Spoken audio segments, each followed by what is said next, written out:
जो स्त्रियां सुबह 8 बजे के बाद स्नान करती हैं। ये वीडियो उन स्त्रियों के लिए है कि ऐसी स्त्रियों के साथ क्या होता है। चलो मैं आप सभी को इस विधा के बारे में आपको एक कथा के माध्यम से बताता हूँ मित्रों।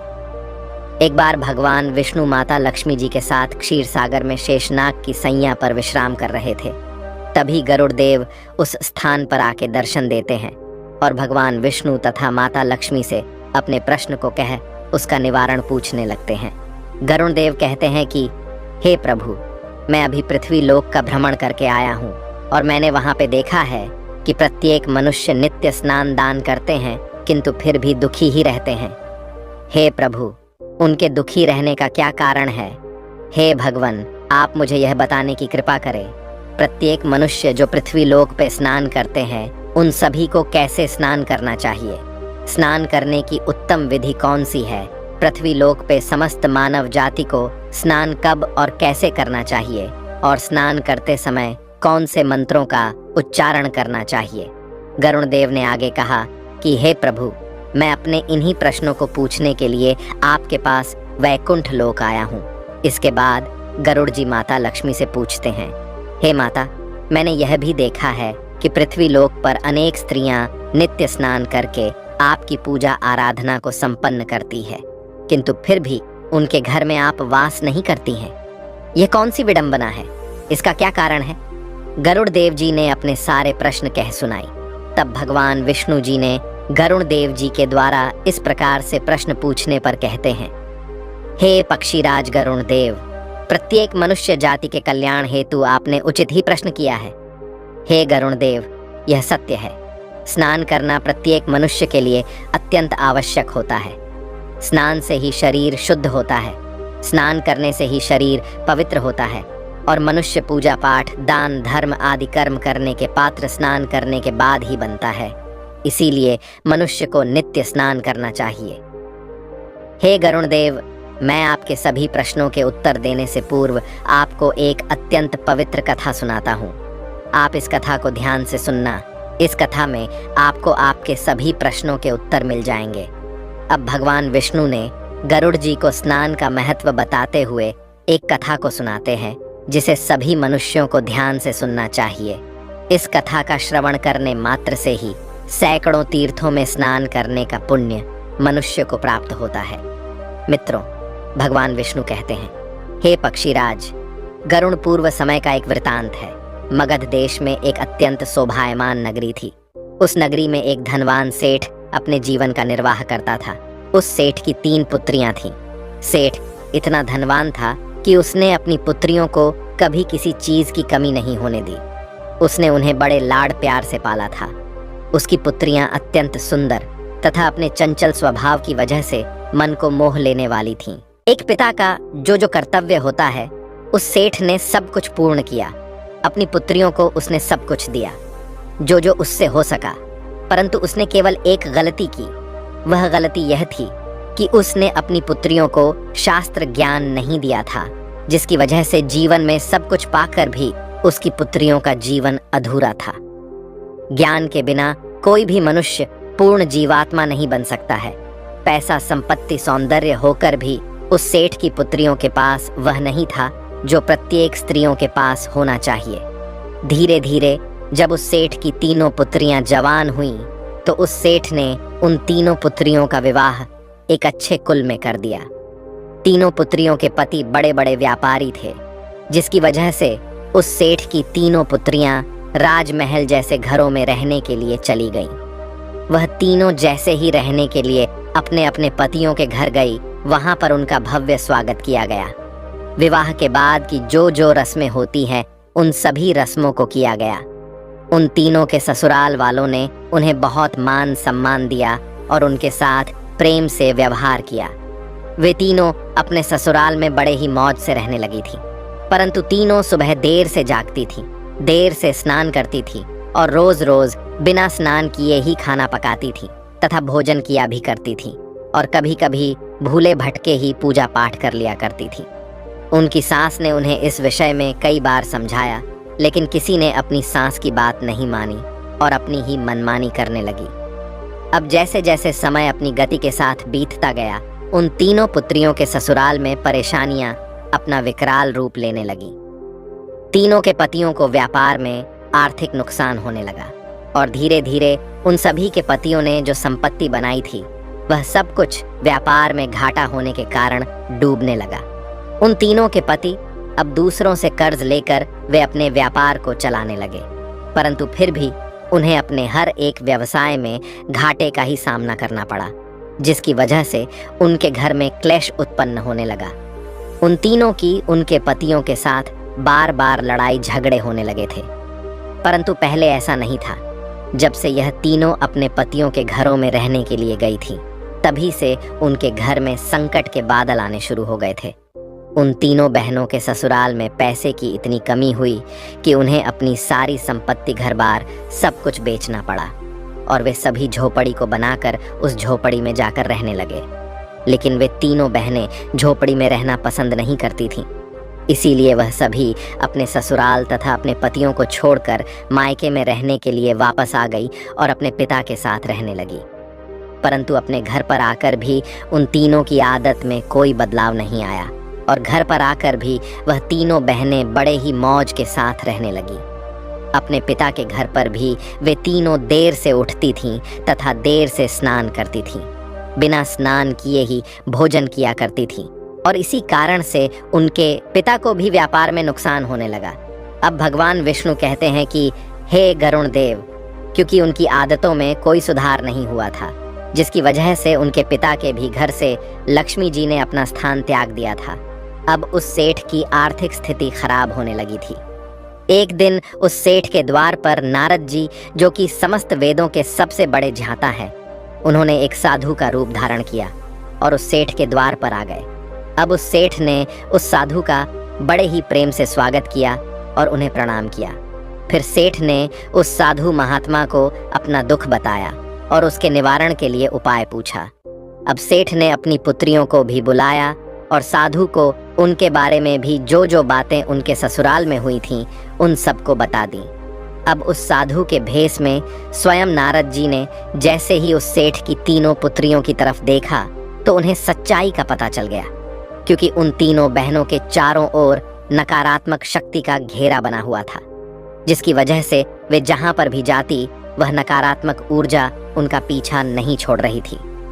अब साधु ने उस सेठ से कहा, सुनो, तुम्हारी तीनों बेटियों की आदतों के कारण उनके चारों ओर नकारात्मक ऊर्जा का घेरा एक बहुत ही मजबूत घेरा बना हुआ है।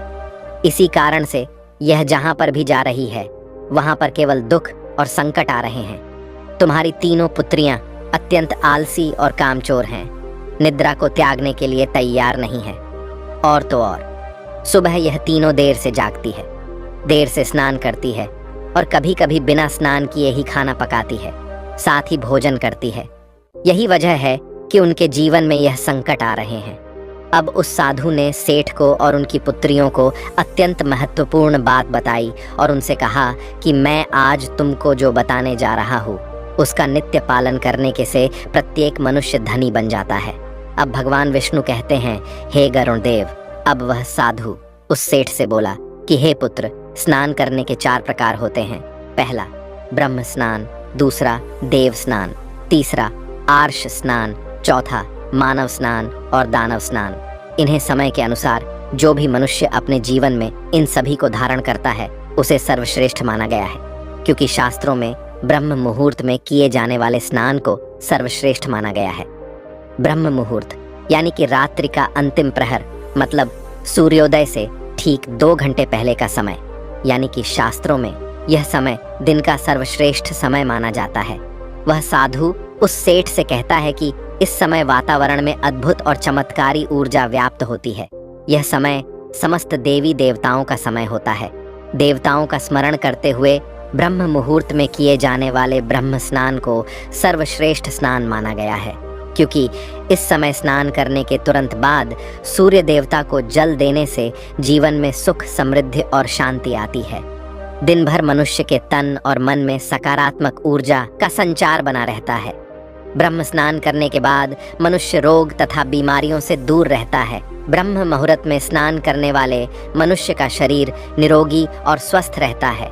अब वह साधु उस सेठ से बोला कि दूसरा स्नान है, देव स्नान सुबह 5 बजे से 6 बजे के बीच किया जाने वाला स्नान देव स्नान कहलाता है।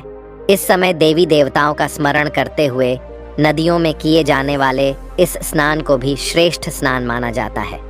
इस समय स्नान करने से मनुष्य के शरीर में सकारात्मक ऊर्जा का समावेश होता है, जिसकी वजह से सभी प्रकार की नकारात्मक ऊर्जा तथा बुराई शरीर से बाहर निकल जाती है। देव स्नान के समय स्नान करने से तन के साथ साथ मन भी पवित्र हो जाता है। इस समय पर स्नान करने से धन संपत्ति में वृद्धि होती है। मनुष्य को सभी प्रकार के सुख की प्राप्ति होती है। अब वह साधु आगे बोला कि सुबह सुबह जब आकाश में तारे नजर आते हैं, उस समय किए जाने वाले स्नान को आर्ष स्नान कहते हैं। यह स्नान भी श्रेष्ठ स्नान होता है। इस समय स्नान करने से मन को शांति मिलती है। चौथा है मानव स्नान। सुबह 6 बजे से 8 बजे के बीच में किया जाने वाला स्नान मानव स्नान कहा गया है। यह स्नान सूर्योदय के समय या सूर्योदय के ठीक बाद में किया जाता है। वह साधु उस सेठ से कहता है कि इस समय स्नान करने से शरीर में दिन भर ताजगी, स्फूर्ति और सकारात्मक ऊर्जा व्याप्त रहती है, जो हमें किसी भी कार्य को करने के लिए उत्साह तथा प्रेरणा की स्फूर्ति करती है। परंतु मनुष्य को कभी भी सूर्योदय के 2 घंटे बाद स्नान नहीं करना चाहिए, अर्थात सुबह 8 बजे के बाद स्नान करना उचित नहीं माना गया है। इस समय वातावरण में व्याप्त दैवीय शक्तियां बहुत कम होती हैं। इसलिए इस समय में स्नान करने पर प्रत्येक मनुष्य में उत्साह और ऊर्जा की भी कमी हो जाती है, जिसकी वजह से मनुष्य दिन भर आलस का अनुभव करता है। उसे पूरे दिन शरीर में सुस्ती रहती है, जिसकी वजह से किसी भी काम को करने में उसका मन नहीं लगता है। सुबह 8 बजे के बाद स्नान करने से व्यक्ति के जीवन में दुर्भाग्य आता है। उसके शरीर में नकारात्मक ऊर्जा का वास हो जाता है। ऐसा मनुष्य जिस स्थान पर भी जाता है, उसके साथ साथ उसका दुर्भाग्य भी उसके साथ चलता है। अब वह साधु कहता है कि हे पुत्र, तुम्हारी यह तीनों पुत्रियां सुबह देर से स्नान करती थीं, जिस कारण से उनके ससुराल की सारी संपत्ति नष्ट हो गई। उनके पति रोड पे आ गए और अब इनकी वजह से ही तुम्हारी भी संपत्ति नष्ट होती जा रही है। अब सेठ को वह साधु कहता है कि पुत्र, सूर्योदय होने के बहुत समय बाद तक भी जो लोग स्नान नहीं करते हैं, उनके मन में दिन भर क्रोध, द्वेष, नकारात्मकता, कमजोरी और चिड़चिड़ापन बना रहता है, जिससे इनके काम में आने वाली मुश्किलें अपना विकराल रूप धारण कर लेती हैं। इसलिए प्रत्येक मनुष्य को प्रतिदिन ब्रह्म स्नान, देव स्नान, आर्षि स्नान या मनुष्य स्नान करने की सलाह दी गई है। प्रत्येक मनुष्य को प्रतिदिन इन पवित्र कालों में उठकर स्नान करके पूरी श्रद्धा से आराधना, प्रार्थना और पूजा पाठ तथा सूर्य देवता को अर्घ्य देने से उसका मन शुद्ध और पवित्र हो जाता है और प्रत्येक समस्याओं का समाधान भी हो जाता है। अब साधु उस सेठ को स्नान का महत्व बताकर वापस चले जाते हैं। फिर सेठ की तीनों पुत्रियों को अपनी गलती समझ में आ गई। वे तीनों अपने अपने ससुराल में रहने के लिए चली गईं और उस साधु द्वारा बताए गए स्नान के सभी नियमों का पालन करने लगी।